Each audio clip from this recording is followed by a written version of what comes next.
جو بندہ مسجد میں نماز جماعت کے ساتھ نماز پڑھنے نہیں جاتا تو آیا وہ اگر گھر میں نماز پڑھتا ہے تو اس کی نماز جو ہے وہ ہو جاتی ہے؟ اگر کوئی شخص جماعت میں شامل نہیں ہوتا، گھر ہی میں نماز پڑھ لیتا ہے تو اس کی نماز ہو جاتی ہے؟ لیکن جماعت چھوڑنے کے چند آزار ہیں، اگر ان آزار کی بنا پر کوئی شخص جماعت میں شامل نہیں ہوا، گھر میں نماز پڑھ رہا ہے تو اس میں گناہگار نہیں ہے۔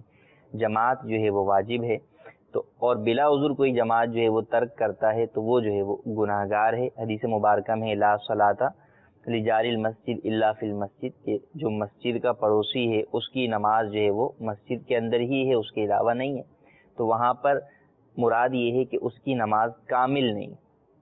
تو اگر کوئی شخص جو ہے وہ جماعت چھوڑ کر گھر میں نماز ادا کرتا ہے تو فی نفس ہی اس کی نماز ادا ہو جائے گی، فرض اتر جائے گا۔ ہاں، جماعت کا واجب جو اس نے چھوڑا بلا عذر شرعی، اس کی وجہ سے وہ گناہگار ضرور ہوگا۔ ٹھیک ہے، جزاک اللہ۔